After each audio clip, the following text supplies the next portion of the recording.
Students, in the previous video, I have mentioned about various type of cultural forms in India, dance, music, language, customs, etc.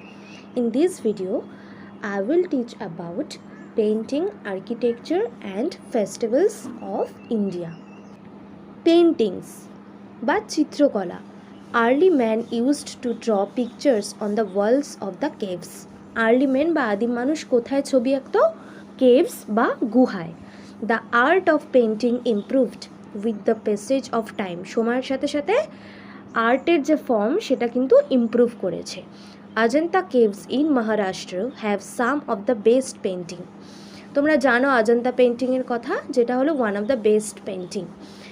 These are in bright colors and tells us about the lifestyle of that time. অজন্তায় বিভিন্ন colourful picture রয়েছে এবং Ajanta পিকচারের main theme হলো basically Buddhist religion এবং birth of Buddha. In the past, the kings used to encourage the artists in their states. Mughal Emperor Akbar and Jahangir introduced the Persian or Islamic style of painting in India. তো Persian এবং Islamic style painting কে introduce করেছিলেন? মুঘল সম্রাট আকবর এবং Jahangir. Modern painting in India has developed many new style. Some followed and improved upon old tradition. Others have adopted as new style and given it a new form.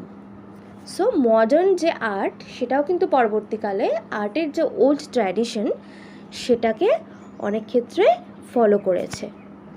Look at the picture. This is a picture of beautiful Ajanta caves. So we can see and enjoy the painting of national and international artists in art exhibition and museum. তোমরা অনেকে হয়তো museum গেছো, museum কলকাতায়. তো এই মিউজিয়ামে গেলে আমরা বিভিন্ন রকমের ইন্টারন্যাশনাল এবং ন্যাশনাল আর্টগুলোকে দেখতে পাই. Next architecture. আর্কিটেকচার হলো স্থাপত্য. So India had a rich tradition of architecture even in the ancient times. প্রাচীন ভারত থেকেই আর্কিটেকচার ট্র্যাডিশন ভারতে ছিল. Some example are the Indus Valley civilization, stupas built by Emperor Ashoka at Sarnath and Shachi, Ajanta and Ellora caves and numerous temples in different part of India. তো ancient ইন্ডিয়ার যে আর্কিটেকচারের tradition সেগুলো আমরা কোথায় দেখতে পাই? হরপ্পা সভ্যতার, অর্থাৎ হরপ্পা সভ্যতার যে বিল্ডিং সেখানে দেখতে পাই. সম্রাট অশোকের যে স্তূপ, সারনাথ এবং সাঁচির স্তূপ, সেখানে আমরা দেখতে পাই. এছাড়া অজন্তা ইলোরার যে গুহা যেটা আমি বললাম সেখানেও কিন্তু আমরা আর্কিটেকচারের ট্র্যাডিশন দেখতে পাই. অ্যান্ড অলসো বিভিন্ন টেম্পল বা মন্দিরে. The fine carving work specially in the various Hindu and Jain temple at Mount Abu, Rajasthan, Konarak, Khajuraho, Belur, Tanjpur, Bhubaneswar and Madurai is wonderful. বিভিন্ন মন্দির যেখানে খুব সুন্দর আর্কিটেকচার রয়েছে তার এক্সাম্পলগুলো কী কী? রাজস্থানের মাউন্ট আবু, কোনারাকের যে সূর্য মন্দির, খাজুরাহো মন্দির, বেলুর, তাঞ্জপুর, ভুবনেশ্বর মন্দির, মাদুরাই এটসেট্রা. নেক্সট দেখো মডার্ন আর্কিটেকচার বা মডার্ন স্থাপত্য.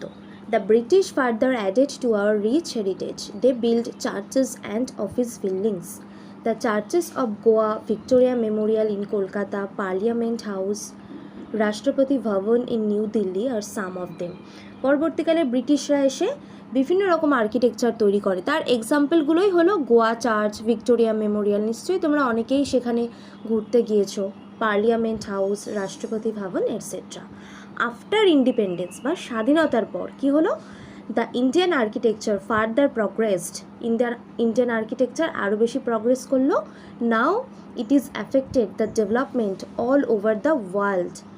The Vidhan Sabha of Bengaluru, high court of Chandigarh, assembly house in Mumbai, lotus temple etcetera are some of the examples of modern architecture. তো পরবর্তীকালে স্বাধীনতার পর যে মডার্ন আর্কিটেকচারগুলো তৈরি হয়েছিল সেগুলো কী কী? বেঙ্গালুরুর বিধানসভা হাউস, চণ্ডীগড়ের হাইকোর্ট, মুম্বাইয়ের assembly house, Lotus temple etcetera. Next our festivals বা উৎসব. India is a land of festival. তোমরা জানো বিভিন্ন রকম ফেস্টিভ্যাল রয়েছে, বিভিন্ন রিলিজিয়ান রয়েছে ইন্ডিয়ায়. এক একটা রিলিজিয়ানের এক এক রকমের ফেস্টিভ্যাল যেগুলো আমরা প্রত্যেকে সেলিব্রেট করি, তাই তো? আমরা যেরকম ঈদ সেলিব্রেট করি সেরকম আমরা দুর্গা পুজো সেলিব্রেট করি। So no other country in the world celebrates so many festivals. তো পৃথিবীতে এত ফেস্টিভ্যালসকে সেলিব্রেট করা হয় এরকম কোনো দেশ নেই। We celebrate the national festivals like independence day, republic day, Gandhi Jayanti. তোমরা এগুলো সব পড়েছো যে এগুলো হলো national festivals. The festivals which are based on the change of season are Baisakhi, Pongal, Onam, এগুলো হলো সিজন চেঞ্জের বিভিন্ন ফেস্টিভ্যাল। নেক্সট রয়েছে religious festivals like Janmashtami, Holi, Mahavir Jayanti, Ganesh Chaturthi, Durga Puja, Dussehra, Diwali, Xmas, Eid ul Fitr, Eid ul Zuha, Guru Parv, Buddha Purnima and others. দেখো তো বিভিন্ন রকম রিলিজিয়ানের কিন্তু বিভিন্ন ধরনের ফেস্টিভ্যালস। এছাড়াও কি রয়েছে many pairs or malleus have also enriched hour culture. বিভিন্ন মেলা হয় তো, যেরকম কলকাতায় বুক ফেয়ার হয়, এছাড়াও বিভিন্ন রকমের রিলিজিয়ান ফোক ফেয়ার হয়।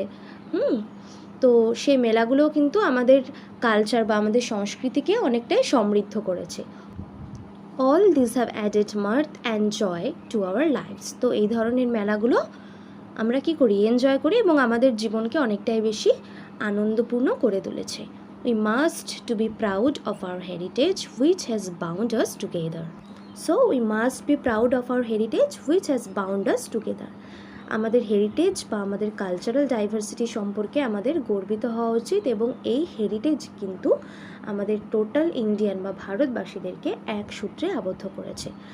তোমরা জানো that India is a vast country with different kind of diversity, religious diversity, lingual diversity, geographical diversity. তো এত সব ডাইভার্সিটি সত্ত্বেও কিন্তু আমরা এক, কি আমরা ইন্ডিয়ানস অর ভারতবাসী। Next and last, Delhi has been declared India's first heritage city on July 3rd, 2008. দিল্লিকে ইন্ডিয়ার ফার্স্ট হেরিটেজ সিটি হিসাবে ডিক্লেয়ার করা হয়েছে 2008 সালে। The Delhi government signed a memorandum of understanding MOU with the Indian National Trust for Art and Culture Heritage, paving the way for Delhi's emergence as the country's first heritage city. তো আমরা কি জানলাম যে দিল্লি হলো ইন্ডিয়ার ফার্স্ট হেরিটেজ সিটি। 2008 সালের 3rd July একে heritage city হিসাবে ডিক্লেয়ার করা হয়েছে। কোন সংস্থার তরফ থেকে? National trust for art and cultural heritage নামক সংস্থার তরফ থেকে।